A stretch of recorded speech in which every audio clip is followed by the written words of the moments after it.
요아스의 승리와 실패, 이렇게 오늘 본문에도 잘 나타나 있습니다. 요아스는 7살의 왕이 되었죠. 7살이라 하면 뭘 알겠습니까? 또 아버지가 왕으로 있으면서 왕의 자리를 물려줬을 것 같으면은 당연히 어쩌면은 아버지가 정치를 할 수가 없어서 아들에게 맡기고 뒤에서 아버지가 돌봤다면 모르겠지만 전혀 그런 것이 없습니다. 그런데 여호야다가 참 요아스를 잘 살펴주었는데, 여호야다가 살아있는 동안에는 아주 정직하게 행하고 성전도 수리하고 하는 모든 모습이 아름다웠고 복스러웠습니다. 그런데 여호야다가 나이가 130세가 되어 죽자, 여호야다가 죽자마자 바로 방백들이 찾아와서 아마 요아스를 위협을 했는지 어떻게 됐는지 모르겠지만, 방백이라 하면 그 당시에 상당한 위치지 않습니까? 이런 사람들이 와서 요아스에게 어떤 행동을 했는지는 잘 모르겠습니다. 성경에는 안 나오지만, 그러나 요아스는 힘의 균형이 방백들에게 있다 이렇게 봤는지 잘 모르겠어요. 그래서 그만 하나님을 떠나고 특별히 이제 여신 아세라를 섬기고 우상들을 섬기는 것을 허용하고, 그러다 보니까 또 하나님을 자연적으로 멀리하게 됐다는 이런 말씀인 것입니다. 우리가 참 이 세상 사는 동안에 정말 중요한 것은 하나님의 은혜도 중요하고 첫 번째지만 사람을 잘 만나야 돼요. 사람을 잘 만나. 부모를 잘 만나든지, 남편 아내를 부부를 잘 만나든지, 형제간이 좋은 형제가 있어서 사람을 잘 만나든지, 교회를 잘 만나서 주의 종을 잘 만나는 것도 큰 복일 것입니다. 이 잘못 만나면은 거기에 들어가면 어쩔 수 없어요. 여러분, 가끔씩 비행기가 떨어졌다, 폭파됐다, 차가 전복됐다, 그 속에 들어가 있으면 살아도 산 게 아니에요. 그렇지 않습니까? 우리가 정말 하나님의 절대적인 주권과 하나님의 보호가 있지만, 그래도 분명한 것은 이 세상 사는 동안에는 사람을 잘 만나는 것이다. 잘못된 사람은 사귀지도 말고 가까이 하지도 말고, 그 잘못된 사람, 사상이 잘못됐든지 삶이 잘못돼 부패된 삶을 살든지 이런 것들도 굉장히 중요합니다. 참 보면은 사람 잘못 만나면 인생 종치입니다. 끝납니다. 여러분, 우리나라의 대통령도 지금은 완전히 끝났지만 뭐 때문에 그럴까요? 여러 가지 원인이 있지만 사람 너무 믿었던 거예요. 맨날 같은 법조인으로 있었던 사람을 너무 의지해서 법무부 장관도 시켜주고 당대표도 만들어주고 결국 그 손에 죽은 거잖아요. 예수님도 조금 다르기는 하지만 제자의 손에 망한 것이죠. 물론 거기는 이면에는 다 하나님의 대속이 있는 것이지만, 그러나 다른 사람이 바리새인이나 무슨 서기관들이나 어떤 예수님을 늘 해하려고 했던 그런 사람들에 의해서 예수님 십자가에 못 박힌 게 아니라고요. 자기 제자의 손에 팔려서 망한 것이죠. 그 사람이 망한 것 보면 거기는 분명히 그를 망하게 한 사람이 있어요. 사람이 있습니다.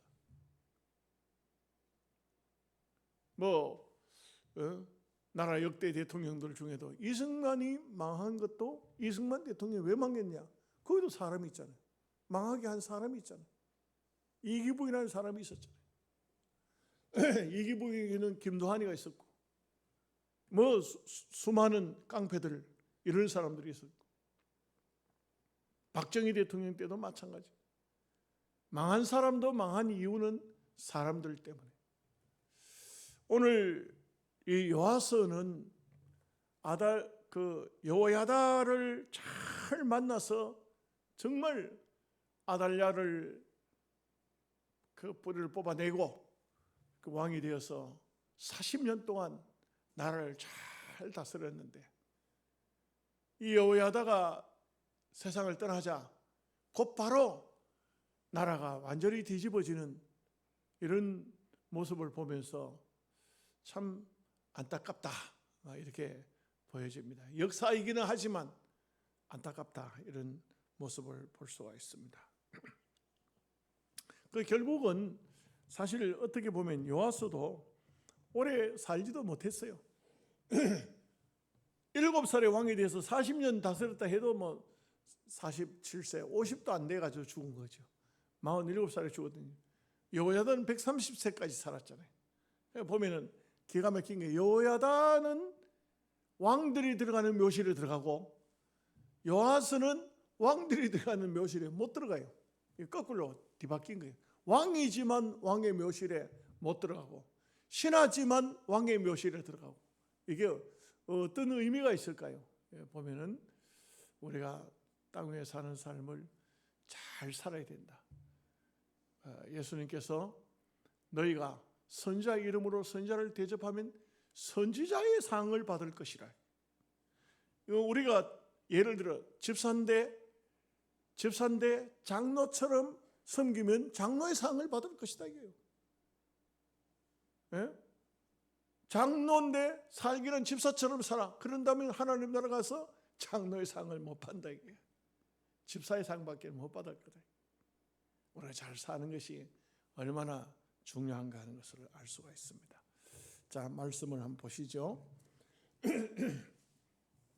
1절 말씀 다음에 같이 보겠습니다.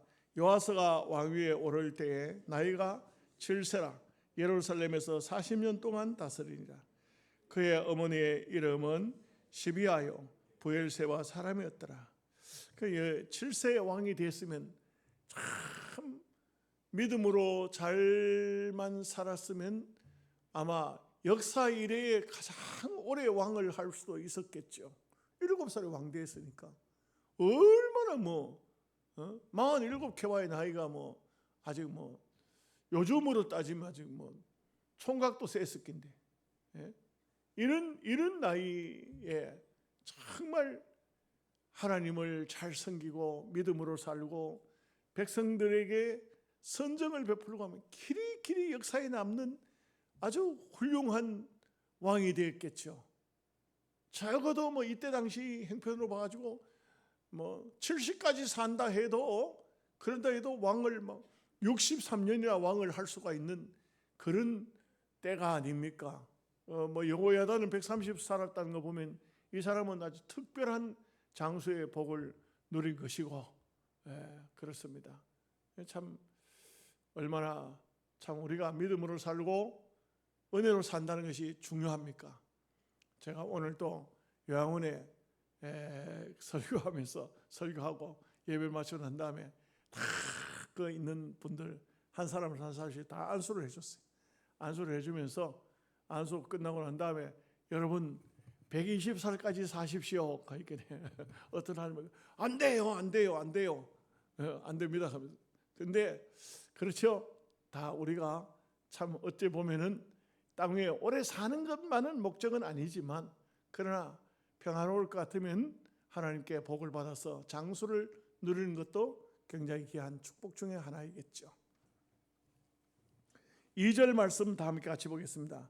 제사장 여호야다가 세상에 사는 모든 날에 요아스가 여호와 보시기에 정직하게 행하였으며 이게 참 보면 여호야다와 상관없이 요아스가 하나님 보시기에 정직하게 살았더라면 남이 있고 없고 사람이 어떤 내 그늘이 있고 없고 상관없이 근본적으로 정직하게 살고 믿음으로 살았다면 여호야다가 죽었다 할지라도 요아스는 그렇지 않았겠죠. 그런데 이 어떤 사람 그늘에 있었다는 것이 이게 아주 확연히 드러나는 이런 모습이라 할 수 있습니다. 여러분, 우리가 사람 눈치를 안 볼 수는 없지만 너무 사람 중심이 되면은 안 돼요. 사람 중심 되면은 하나님께 영광을 돌릴 수가 없어요. 그래서 어떤 목사님 설교를 한번 들어보니까 이런 얘기가 있더라고요. 자기 교회에 정치, 세상 정치에 굉장한 어떤 분이 와서 등록을 했다. 등록을 했는데 이분은 어떤 의미로 등록을 했는지 모르지만 교회가 큰 교회니까 교인 숫자가 몇만 명이나 되니까 그 교회에 와서 등록을 했는지 잘 모르겠어요. 근데 목사님이 일반 교인들처럼 똑같이 하나도 예우하지 않고 똑같이 했다 이게요. 똑같이 했더니 장로님들이 목사님 그래도 그분이 큰 인물인데 큰 고기가 왔는데 좀 크게 좀 대접도 하고 목사님 좀 이렇게 해야 안 됩니까? 그래서 목사님 대답이 뭐냐면 장로님들 큰 사람이 오고 큰 인물이 오고 큰 고기가 오면 목사가 힘듭니다. 전부 그 사람 쳐다보니까 그 기린을 일반 동물들이 쳐다보려고 하면 얼굴 마주 보려고 하면 굉장히 힘들어요. 기린을 쳐다보려고 하면 고기가 빠진다고 얼마나 힘들어. 그러니까 그냥 그대로 두시라고. 이제 그랬더니 그 큰 기린 같은 사람이 그 교회 나와봐도 별로 재미가 없으니까 슬며시 어느 날부터 안 나오더니 다른 교회 갔다 가더라고요. 재미있는 얘기입니다만 사람이 너무 큰 사람이 되면 안 돼요. 교회는 모두가 다 머리를 숙이고 주님이 나타나야 돼요. 주님이 드러나야 돼요. 그래 이 사람 중심이 되면 안 돼요. 물론 여호야다는 훌륭한 분입니다. 그 훌륭한 분이기 때문에 그분이 있는 동안에는 그분의 모든 영적인 터전이나 모든 방향이 하나님을 향하고 있기 때문에 요아스도 정말 그분 그늘에 있을 때는 하나님을 섬기며 정직하게 살았다 이런 말이 되는 것이죠. 3절에서 5절까지 한번 보겠습니다. 여호야다가 그를 두 아내에게 장가들게 하였더니 자녀를 낳았더라.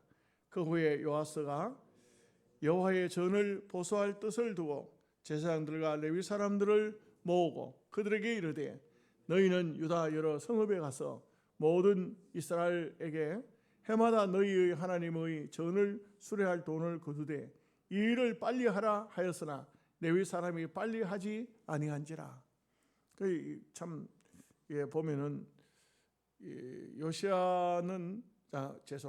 요아스는 하나님의 전을 수리하겠다는 이 좋은 마음을 가졌고 앞부분에 3절을 그냥 좀 지나가기는 그렇습니다만 여호야다가 요아스에게 2명의 아내를 한 번에 주었다 이거죠. 장가들게 했다.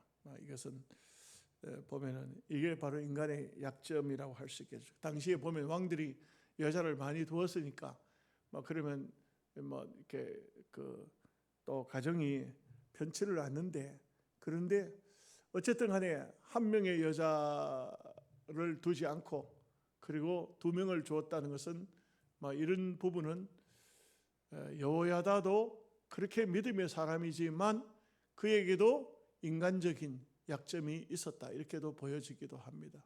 또 그러면서 아마 요아스가 또 다른 어떤 잘못된 길을 가지 않게 하기 위한 미리 방비하기 위해서 2명의 아내를 두었는지 모르겠지만 이것은 별로 바람직한 것은 아닙니다. 자, 이제 요아스가 하나님의 전을 보수할 뜻을 가지고서 제사장들과 레위 사람들에게 말하자면 모세가 광야에서 이스라엘 백성들로 하여금 모든 이스라엘 백성들은 하나님 앞에 해마다 성전 세를 내도록 했어요. 그 당시 성전은 없었지만 하나님 앞에 세를 내도록 이렇게 했어요. 세금이죠. 세금. 일종의 세금. 우리로 말하면 세례교인 의무금 있죠. 우리는 총회 세례교인 의무금. 우리 대한민국의 장로에 속한 사람이면 세례교인 의무금을 다 내야 돼요. 그래서 이것은 총회가 그것을 가지고 총회를 운영하기 때문에. 근데 이제 이때는 해마다 성전세를 내요. 예수님 당시에도 보면 베드로하고 예수님께서 베드로가 세를 내야 되느냐, 가이사에게 세를 내야 되느냐 할 때 그 물고기 잡으면 입을 벌리면 그 고기 입에서 한 세겔이 나온다. 반 세겔씩 세금을 내라. 빌라도의 것을 내고 또 성전세가 있어요. 성전세도 내요. 그래서 빌라도의 것은 빌라도에게, 하나님의 것은 하나님에게, 뭐 이렇게 예수님께서 말씀하신 적도 있습니다. 그 보면 성전세가 있다 이거죠. 성전세. 예수님은 성전의 주인이지만 그러나 성전세를 내셨다. 또 빌라도에게 세금 낼 필요 없지만 예수님은 세상에도 세금을 내도록 했다. 우리 성도는 세금을 마땅히 내야 됩니다. 자, 이렇게 시켰는데, 세를 받아오라고 시켰는데, 여러분 여기서 가만히 말씀을 묵상해 보면 오늘날로 얘기하면 목사님 보고 좀 세금 걷다 오라 하는 거하고 똑같아요. 헌금 좀 어디가 걷다 오라 하는 거하고 똑같아요. 안 되는 거예요 이게. 제일 안 되는 게 어디가 돈 달라 하는 얘기 못 합니다. 어디가 돈 달라는 얘기 절대 참 하기 힘들어요. 옛날에 모악산 기도원이라고 하양에 있어요. 하양에. 제가 하양에 있을 때인데 모악산 기도원이 이제 들어서고, 그 당시에도 뭐 산에 기도하러 간 사람이 원체 많으니까 그 모악산이 상당히 그 기도하기가 좋은 산이었던 것 같아요. 그리고 그 산에 뭐 산 구석구석마다 어느 산에는 무슨 기도원, 어느 산에는 무슨 기도원이 있을 때인데, 그때 그 하양교회 장로님 중에 김순도 장로님이라고, 그분이 은혜를 많이 받은 분이에요. 그리고 그 장로님이 설교를 하시는데, 목사는 아니지만 정말 신령해요. 그러다 보니까 많은 사람들이 그 장로님한테 설교를 들으러 와요. 그러니까 조그마한 예배당 가지고는 안 돼. 그래서 예배당을 큰 당시로 봐가지고 의자 없이 이렇게 앉을 때 예배당을 100평 짓는다 하면 굉장히 큰 예배당이거든요. 기도원에다가 짓는 거예요. 그러니까 이제 뭐 특별히 어떤 돈이 있어서 짓는 게 아니고 장로님이 인부들 사가지고 이제 예배당을 짓는데, 그런데 이제 장로님이 이제 보니까 그때 이제 말하자면 명절이 다가와요. 추석이 다가오는데, 그 전에는 뭐 이렇게 일 시키고 인부들 뭐 이거 돈을 좀 밀어놔도 나중에 주겠다 하면 그러면 되는데, 명절 때가 되니까 이제 일은 중단해야 되고 사람들 밀린 세는 임금은 줘야 되고, 이러니까 이 장로님이 아주 좀 마음이 급했던 것 같아요. 야, 이거 큰일 났다. 어떻게 하면 좋으나. 예배당 짓다가 이게 인부들한테 돈도 줘야 되고 이거 큰일 났다. 그러니까 이제 그 장로님이 뭐 결사적으로 하나님 앞에 기도하기를, 하나님, 그 잘못하면 이 장로에 얻어먹게 생겼습니다. 이거 큰일 났습니다. 빨리 어떻게 이거 좀 해결할 수 있는 방법을 달라고, 돈 좀 달라고, 이렇게 막 그렇게 기도를 하는, 밥도 안 먹고 기도하는. 권사님이 그냥 예배당 문을 열고 기도하는 장로님 보고, 장로님이요, 그만 믿고 와서 밥 잡수소. 믿고 와서 밥 잡수소. 그 말 들으니까 이제 할 수 없이 장로님 기도하다 기도를 중단하고 밥을 잡수고, 그 다음에는 이제 기도했으니까 움직여야 되죠. 어디 가든지 간에 누구를 가든지 가서 어디 가서 돈이라도 좀 빌려야 되겠는데, 가봐야 되겠는데, 어디 갈 데가 있어야지 뭐. 어디가 돈 달라 하는, 이 돈 빌려 달라 하는 것도 힘들고 돈 달라 하는 것도 힘들고 정말 힘들 거 아니에요. 얼마나 힘들겠어요. 그러니 그 내려와가지고 시내 와가지고 대구 와가지고 무조건 버스 타고 내려가지고는 그냥 아무 어디 오라는 데도 없고 부른 데도 없고 갈 곳도 없고 그냥 골목길을 이렇게 걸어가는 거예요. 그냥 하나님 어떻게 하면 좋을까요? 어떻게 할까요? 하고 걸어가는데, 어떤 그 당시에도 이제 일반 가정집에서 집안에서 뭐 이렇게 세면하든지 하지 않고 마당에 물을 떠가 놓고 세면을 하는 거예요. 그래서 이제 어떤 사람이 얼굴에 비누칠을 가득히 했다가 이제 비누칠을 이제 씻고는 이렇게 고기를 드는데 보니까 안면이 있는 거야.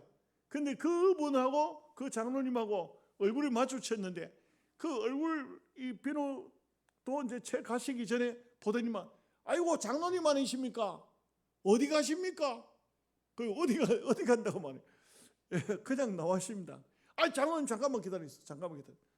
그러더니만 얼굴을 딱 더니만 좀 들어오시죠. 그 왜 들어오라 하는가? 뭐 별로 그렇게 잘 아는 사람도 아니고 그냥 얼굴 앞면만 있는 사람인데, 근데 그 사람이 들어오라 하더니만 장로님 아침에 식사나 좀 같이 합시다. 지금 밥 먹는 문제가 아닌데 지금 아침인지 점심인지 밥 먹는 문제가 아닌데 그런데 이제 식사를 같이 하자. 그래가지고는 속으로 야 이거 이분한테 돈을 빌려서 처음 이거 친하지도 않는 사람한테 돈을 빌려달라 하지도 못하고 어떻게 하나 하고 있는데 식사 후에 차를 한 잔 마시면서 장로님 그렇지 않아도 내가 헌금을 좀 하려고 했었는데 오늘 장로님 잘 만났습니다. 예배당도 진다 하니까 헌금을 하겠습니다. 그러더니 그 당시 그때 돈으로 100만 원을 금고문을 열더니 주더라고요. 헌금이라 하면서. 야, 그게 참 신기한 거죠. 헌금을 한다는 것은 참 어떻게 보면 하나님께서 그렇게 인도하셔야 되고 또 그렇지 않으면 그 참 힘듭니다. 어렵습니다.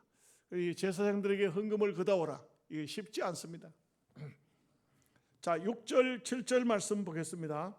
왕이 대제사장 여호야다를 불러 이르되 내가 어찌하여 레위 사람들을 시켜서 여호와의 종 모세와 이스라엘 회중이 성막을 위하여 정한 세를 유다와 예루살렘에서 거두게 하지 아니하였느냐 하니 이는 그 악한 여인 아달랴의 아들들이 하나님의 전을 파괴하고 또 여호와의 전의 모든 성물들을 바알들을 위하여 사용하였음이었더라.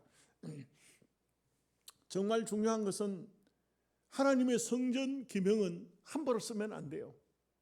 성전 기명은 오늘날 또 우리가 예배당 안에 있는 물건들은 세상 사람들에게 빌려줘도 안 되고 마음대로 쓰면 안 되잖아요. 근데 이때 당시에 성전 기명을 갖다가 이걸 갖다가 우상을 섬기는 데 써버렸다. 하나도 못 쓰는 거 이제는 하나님 성전에 우상에 쓰던 걸 또 어떻게 씁니까? 여러분 암만 좋은 물건이라 할지라도 뭐 일반 세상 사람들 뭐 절에 가서 쓰다가 절의 물건이라고 그걸 갖다 쓴다. 뭐 그거는 바람직한 게 아닙니다. 그래 써도 안 되고요. 이러니 이미 성전이 퇴락된 것도 있지만 모든 물건들이 다 그냥 오염이 됐다. 이렇게 보여지는 것입니다.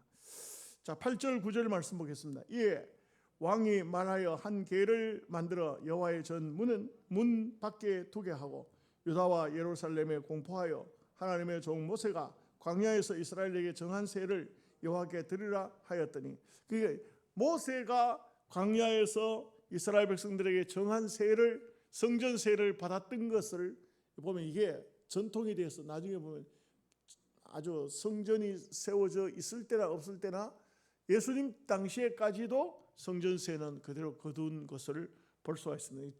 종교인 납세입니다. 자, 10절 말씀 보겠습니다. 모든 방백들과 백성들이 기뻐하여 마치기까지 돈을 가져다가 개에 던지다. 개에 던진다는 것은 줄거이 냈다 이런 말. 그 개에 주로 그 당시 쓰는 동전이 로마 화폐고 이게 그 동전으로 되어 있어요. 그러니까 그 성전에 돈개 앞에 넣으면 던진다. 이게 던지면 그대로 두루룩 돌아 들어간다 이거죠. 자, 11절 말씀 보겠습니다. 레위 사람들이 언제든지 개를 메고 왕의 관리에게 가지고 가서 돈이 많은 것을 보이면 왕의 서기관과 대제사장에게 속한 간원이 와서 그 개를 쏟고 다시 그곳에 가져다 두었더라. 때때로 이렇게 하여 돈을 많이 거두매. 참 신기한 것은 한번 이렇게 그 돈이 모여지기 시작하니까 성전에 또 마음이 컬컬하고 답답하던 사람들이 그동안 아달랴가 우상을 섬기니까 이 나라 이러면 나라가 망하는데, 이러면 하나님 백성들이 망하는데 해서 가까이 가지 않던 사람들이 이제는 아달랴가 죽고 그 다음에 요아스가 성전을 회복시킨다 하니까 벌써 아마 사람들이 영적으로 좀 이렇게 깨어있는 사람들은 전부 성전에 나오면서 전부 하나님 앞에 성전세를 내더라 이거죠. 지금 우리 노예에 보면은 불탄 완전히 전소된 교회가 성지교회가 있고 반소된 교회가 뭐 몇 교회 돼요. 몇 교회 되고 그리고 요 전체적으로 안동노예, 우리 노예, 그 다음에 경중노예 그래가지고 가정들이 집이 전체 불타버린 가정이 한 72가정 정도 돼요. 근데 이렇게 헌금을 보내오는 사람들이 있어요. 전국적으로 교회들이 막 헌금을 보내오는데 거의 그 돈이 어떻게 보내냐면 예배당 짓는 그 성지교회 통장, 성지교회에 보내겠다 하니까 성지교회로 다 들어. 성지교회는 지금 돈이 내가 보니까 지금 현재로 봐가지고는 그 시골교회 뭐 교회당 짓고도 돈이 남아요. 근데도 전부 다 성지교회로만 주겠다는 게 성지교회로. 그러니까 이게 노예에서 이제 그 TF가 만들어졌는데 이제 노예도 이제 목사님, 장로님들이 이제 그 임원들이 이제 이렇게 TF를 꾸렸는데 이 돈이 이거 보통 일이 아니다. 왜 성도들이 집이 다 타버리고 잠잘 장소 이불 하나 건지지 못한 그런 성도들의 가정에 또 도움을 줘야 되는데 그 교인들의 생각에는 전부 성도들보다는 교회를 돕자 하니까 이게 지금 현재 막 전부들 또 연락이 내한테도 연락이 오고 뭐 온 사방 막 연락이 오는데 근데 이 사람들은 대체적으로 교회를 돕겠다. 내가 볼 때 그 교회로 들어오는 통장에 들어오는 돈을 그 목사님이 우리 교회 짓고 사택 짓고 나머지는 성도들 가정에 좀 골고루 좀 도움을 줘야 되겠다 이런 마음을 가질 수 있을까? 내 한때 들어온 돈인데 당연히 우리 교회로 온 것인데 이렇게 될 수도 있겠고 제가 보니까 노예 안에도 또 이제 뭐 목사님들이 거기 그 위원들이 산불 피해 그 위원회가 만들어졌는데 그 위원들을 또 이제 너희들만 왜 그걸 위원을 하느냐 이래가지고 또 문제가 생겼다 그래요. 그래서 내가 그랬어요. 돈이 가는 장소에는 거기는 다 마귀가 따라 붙는다. 돈이 가는 장소에는 마귀가 같이 간다. 돈이 가는 장소에는 마귀가 같이 간다. 그게 정말 조심해야 되고 돈 때문에 노예원들이 또 마음이 갈리고 서로 다투고 이게 또 분배가 제대로 안 됐다고 하면 그러면 또 이게 문제가 생길 수 있고 자칫 잘못하면 어떤 교회는 예배당 짓고 교회당 짓고도 돈이 남을 판이고 어떤 성도들에게는 한 푼도 집에 불이 났지만 한 푼도 돌아갈 수 있는 돈이 없다면 이거 어떻게 돼? 72가정 같으면 한 가정에 100만 원씩만 준다 해도 7,200만 원이 있어야 되잖아요. 근데 벌써 막 저쪽 교회는 막 몇 억이 들어왔는데 돈이 이게 지금 그 자기 교회로 헌금하겠다고 해서 받은 전도사님은 그 돈을 불타버린 가정에도 돈을 나눠주겠냐 이게요. 자기들 교회로 들어온 돈이니까 안 나눠준다 이거지. 참 제가 볼 때는 이 돈이 들어왔어도 이걸 어떻게 분배하느냐 이게 초대교회에 보면은 헬라인 가보들하고 유대인 가보들 사이에 구제 문제 때문에 다툼이 생기거든요. 싸움이 났거든요. 이런 문제가 생겨가지고 하면 막 속이 상해가지고 노회장을 막 난 사표 내버리겠다고 나는 안 하겠다고 막 그러지 마라. 지금 이러면 안 된다. 예? 이러면 문제가 생기니까 그러지 마라. 그러니까 노회장 하는 말은 가지요. 맨 사람들이 어디서 온다 맨날 오는 거야. 하루 진종일 그냥 그 사람들 데리고 다니면서 사진 찍고 이렇게 하는데 그런데 내가 거기서 무슨 일당을 받았다 무슨 나는 노회장이기 때문에 해야 될 수밖에 없는데 또 나를 비방하는 목사들은 또 비방을 하고 왜 니만 하느냐 이런 식으로 말이 생기니까 내가 그랬어요. 돈이 있는 장소, 돈이 움직이는 곳에는 다 사탄도 같이 움직이니까 다 그걸 다 이겨내야 된다. 다 이겨내고 지혜롭게, 지혜롭게. 그래서 노예적으로도 좀 이렇게 잘 살펴서 정말 불타버린 아무것도 없고 지금도 아직도 어디 뭐 해관 같은데 어디 군 어디에 모여가지고 거기서 주는 음식 먹고 있는, 집에 돌아가지도 못하고, 집에 있어야 돌아가지도 못하는 그런 사람들, 특별히 우리 믿음의 형제들을 살펴야 되는데 우리 기도 많이 해서 어려운 문제를 잘 해결하자, 그렇게 하고 있는 중이니까 여러분들도 이런 형편을 아시고 기도해 주시면 좋겠습니다. 자, 12절 13절 말씀 보겠습니다. 왕가 여호야다가 그 돈을 여호와의 전 감독자에게 주어 석수와 목수를 고용하여 여호와의 전을 보수하며 또 철공과 노쇠공을 고용하여 여호와의 전을 수리하게 하였더니 기술자들이 맡아서 수리하는 공사가 점점 진척되므로 하나님의 전을 이전 모양대로 견고하게 하니라. 정말 잘 만들어 잘 역사가 되고 있다는 겁니다. 14절 공사를 마친 후에 그 남은 돈을 왕과 여호야다 앞으로 가져왔으므로 그것으로 여호와의 전에 쓸 그릇을 만들었으니 곧 섬겨 제사 드리는 그릇이며 또 숟가락과 금은 그릇들이라. 여호야다가 세상에 사는 모든 날에 여호와의 전에 항상 번제를 드렸더라. 그러니까 이 성전 기명은 원래 안 만들어도 되는데 우상에 다 갖다 써버려서 그거는 이제 더 이상 쓸 수가 없으니까 다 버리고, 그리고 이제 이렇게 전부 다 성전을 퇴락한 것을 다 수리하고 또 그 기명을 또 다 썼다 하는 말입니다. 자, 15절 16절 말씀 보겠습니다.